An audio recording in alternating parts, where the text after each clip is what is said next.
Imagine कीजिए आप पूरी रात अपने दोस्तों के साथ बाहर थे, आप क्लब में थे, पार्टी वार्टी कर रहे थे। एक अच्छे नाइट आउट के बाद सुबह के 4 बजे आप अपने फ्लैट में वापस जा रहे हो। पूरा एरिया सुनसान है, आप बिल्कुल अकेले हो। आपने अपनी बिल्डिंग में एंटर किया और जैसे ही आप अपनी बिल्डिंग की लॉबी में पहुंचे तो वहां आपने कुछ इतना भयानक देखा कि आपकी रूह कांप गई। बिल्डिंग की लॉबी के बिल्कुल बीचों बीच फर्श पे एक 21 साल की खूबसूरत लड़की बैठी हुई है और वो कैजुअली किसी से फोन पे बात कर रही है। उसके एक हाथ में फोन है और दूसरे हाथ में सिगरेट। सुबह के 4 बजे बिल्डिंग की लॉबी के फ्लोर पर शी इज जस्ट चिलिंग। उस लड़की के पूरे शरीर पर खून लगा हुआ था, लॉबी का फर्श भी खून से भरा हुआ था और उस लड़की के पीछे एक हाफ नेकेड आदमी पड़ा हुआ था जिसके पेट से वो खून बह रहा था। वो आदमी अधमरी हालत में तड़प रहा था और वो लड़की बस कामली उसके पास बैठकर फोन पे अपनी दोस्त से बात कर रही थी और सिगरेट स्मोक कर रही थी। It's the most bizarre scene you'll ever witness. उस लड़की ने बताया कि वो आदमी एक्चुअली में उसका बॉयफ्रेंड है और वो उसके मरने का इंतजार कर रही है। उस सीन की ये हॉरिफाइंग फोटो इंटरनेट पर वायरल हो गई और सब लड़के इस लड़की के पीछे पागल हो गए। वो इस लड़की के ऊपर कॉमिक्स लिखने लगे, इस लड़की को ड्रॉ करने लगे। ये लड़की एक इंटरनेट सेंसेशन बन गई। They were inspired by her beauty और वो सब पूछ रहे थे कि क्या ये लड़की सिंगल है, काश मैं इसे डेट कर पाता, काश ये मेरी गर्लफ्रेंड होती। And some even said she is so pretty I would let her stab me. मैंने पहले भी कई वीडियोस कवर की है जिसमें लोग एक क्रिमिनल को डिफेंड करने लगते हैं। वो चाहते हैं कि इसे सजा ना हो जस्ट बिकॉज वो क्रिमिनल अट्रैक्टिव लुकिंग है। पर ये जापानीज केस तो अलग ही लेवल पर है। आज की ये वीडियो है यूका ताकाओका और उसके ऑब्सेशन के बारे में।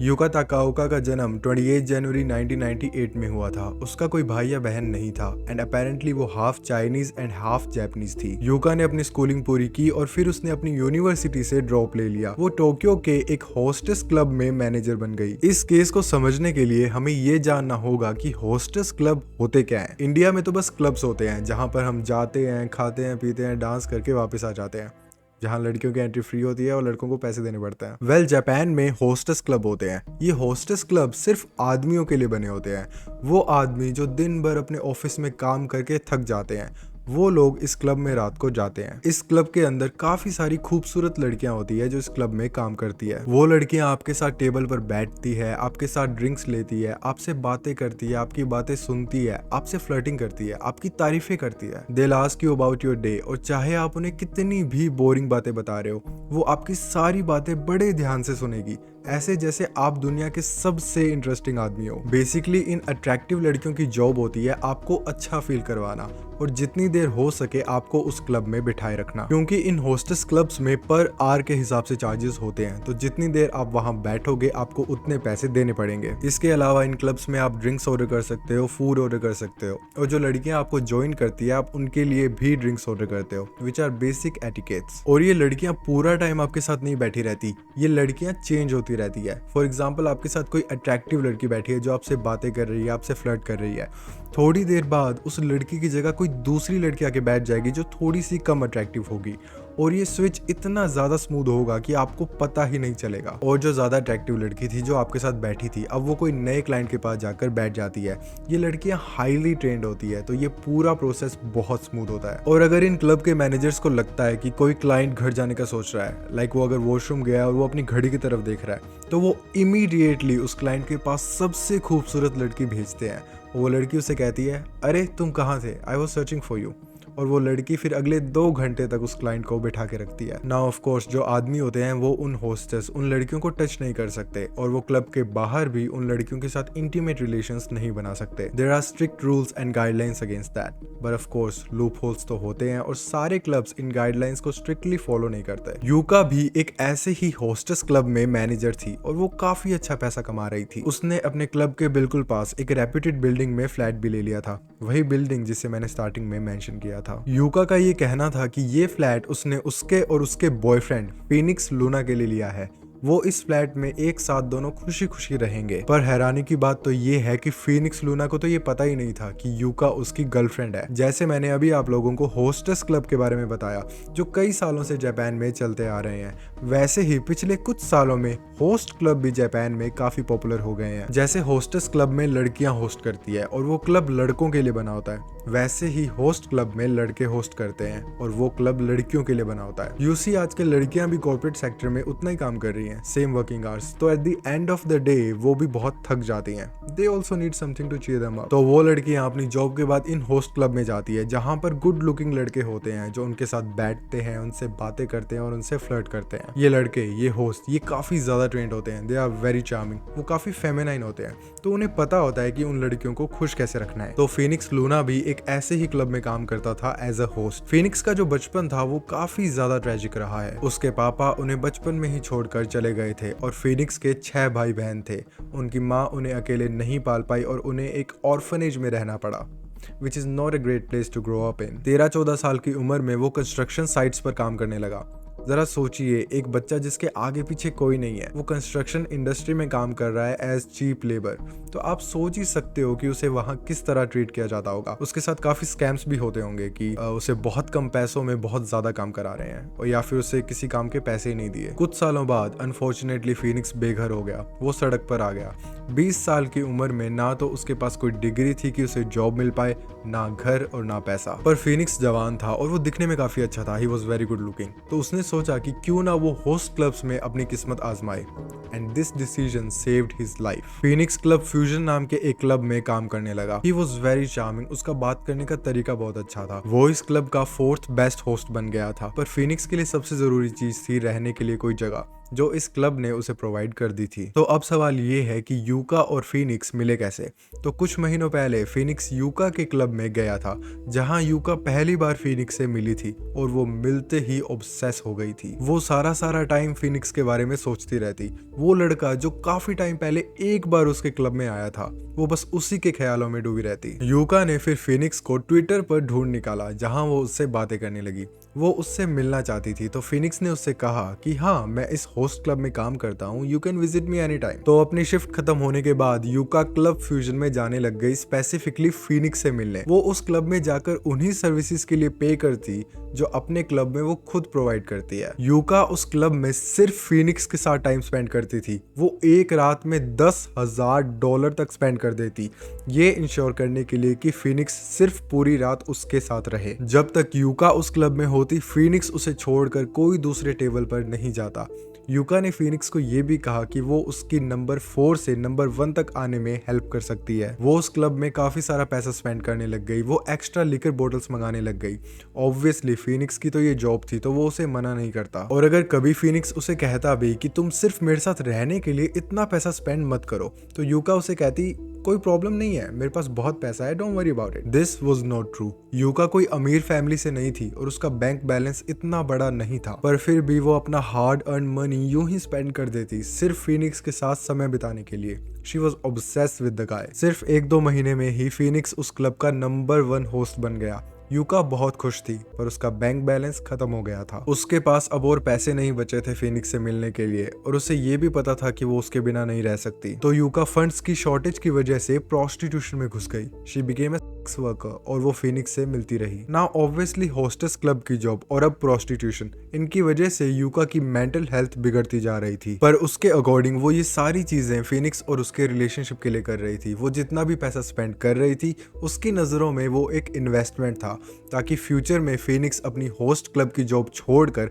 उसके साथ शादी कर ले और वो दोनों साथ रहने लगे। यूका चाहती थी कि फीनिक्स उसके साथ लॉयल रहे, पर फीनिक्स की जॉब की वजह से अभी उसे दूसरी लड़कियों से मिलना पड़ता था और क्लब के बाहर भी उसे लड़कियों के साथ टाइम स्पेंड करना पड़ता था, और ये चीज यूका को बिल्कुल पसंद नहीं थी। 29 अप्रैल फीनिक्स और यूका एक लव मोटेल में जाते हैं एंड दे मेक लव, और इस मोमेंट पे यूका फीनिक्स के लिए पागल हो जाती है।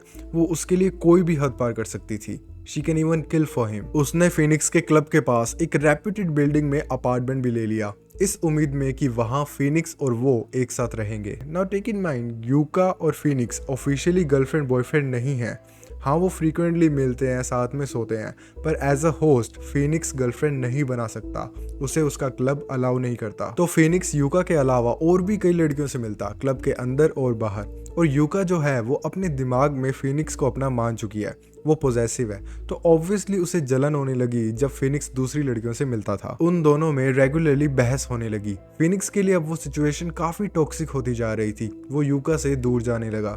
पर तब यूका ने कुछ ऐसा किया जो बेचारे फिनिक्स ने अपने सबसे बुरे सपने में भी नहीं सोचा होगा। 21 मई 2019 यूका के पास उसकी दोस्त का कॉल आता है और वो उसे बताती है कि उसने फिनिक्स को एक लड़की के साथ लव मोटेल पे देखा है, और लव मोटेल पे तो लोग एक ही काम करने जाते हैं। यूका ये बात सुनकर बहुत गुस्सा हो गई और उसने फिनिक्स को उसकी शिफ्ट के बाद मिलने के लिए बुलाया। फिनिक्स उससे मिलने के लिए आया और मिलते ही यूका उस पर चिल्लाने लगी। नाउ अगेन फिनिक्स उसका बॉयफ्रेंड नहीं है, पर फिर भी वो उसे समझाता है कि हाँ, हम दोनों लव मोटेल में गए थे पर हमारे बीच कुछ हुआ नहीं। तो ये मामला एक बार के लिए शांत हो जाता है। 23 मई 2019 यूका फिनिक्स को अपने अपार्टमेंट में बुलाती है, थोड़ा सामान वगैरह सेट करने और क्लीनिंग में हेल्प करने के लिए। फिनिक्स अपनी शिफ्ट खत्म करने के बाद उसके पास जाता है, अपार्टमेंट में उसकी हेल्प करता है, वो दोनों बातें करते हैं and they also have. Phoenix काफी थक जाता है और वो यूका को कहता है कि वो नहाने के लिए जा रहा है। जब वो बाथरूम में होता है तो उसके पीछे से यूका उसका फोन चेक करने लगती है और उसके फोन में यूका को काफी सारी पिक्चर्स मिलती है फिनिक्स की दूसरी लड़कियों के साथ, उसकी क्लाइंट्स आई अज्यूम, एंड वो सारी पिक्चर्स बहुत नॉर्मल होती है, ऑल PG-13। पर ये चीज यूका को बिल्कुल पसंद नहीं आती। वो सोचती है कि ठीक है, फिनिक्स को अपनी जॉब की वजह से लड़कियों से मिलना पड़ता है, पर उसे उनके साथ फोटो लेकर उसे अपने फोन में सेव करने की क्या जरूरत है। अब यूका काफी ज्यादा गुस्से में थी। She was so jealous that something clicks in her. वो सोचती है कि अगर इस दुनिया में वो दोनों साथ नहीं रह सकते तो मरने के बाद तो रह सकते हैं। वो फैसला लेती है कि पहले वो फिनिक्स का मर्डर कर देगी और फिर वो खुद की जान ले लेगी, ताकि साथ में मरने के बाद वो दोनों एक हो सकें इन दी आफ्टर लाइफ। फिनिक्स जब बाथरूम से निकलता है तो वो देखता है कि यूका ऑलरेडी सो चुकी है, तो वो उसे डिस्टर्ब किए बिना उसके पास जाकर सो जाता है। सुबह लगभग 4 बजे फिनिक्स की नींद खुल जाती है। उसे अपने पेट में से कुछ अजीब सी फीलिंग आती है। आंखें खुलते ही वो यूका को देखता है जो उसके ऊपर बैठी होती है और उसके पेट में एक चाकू घुसा होता है। वो पूरा नाइफ फिनिक्स के पेट के अंदर इतना डीप था कि उस नाइफ का थोड़ा सा हैंडल भी उसके पेट के अंदर चला गया था। जब फिनिक्स सो रहा था तो यूका धीरे से चल के किचन में गई। उसने किचन से एक नाइफ लिया जो उसने कुछ ही दिन पहले खरीदा था। वापस आकर वो फिनिक्स के ऊपर बैठ गई और फिनिक्स के चेहरे को एक आखिरी बार प्यार से देखने लगी और उसके बाद उसने वो चाकू उसके पेट में मार दिया। फिनिक्स बहुत डर गया था। उसने कैसे भी करके यूका को धक्का मार के अपने ऊपर से हटाया। यूका ने जबरदस्ती फिनिक्स के पेट से वो चाकू खींच कर निकाल लिया था and I can't even imagine वो उसके लिए कितना ज्यादा पेनफुल होगा। चाकू निकलने की वजह से फिनिक्स का काफी खून बहने लगा और उसने यूका से कहा कि please call N ambulance, please call N ambulance, पर यूका वहां चुपचाप बैठी रही। फिनिक्स ने फिर यूका को धक्का मारा और वो अपार्टमेंट का गेट खोलकर हॉलवे में भागने लगा।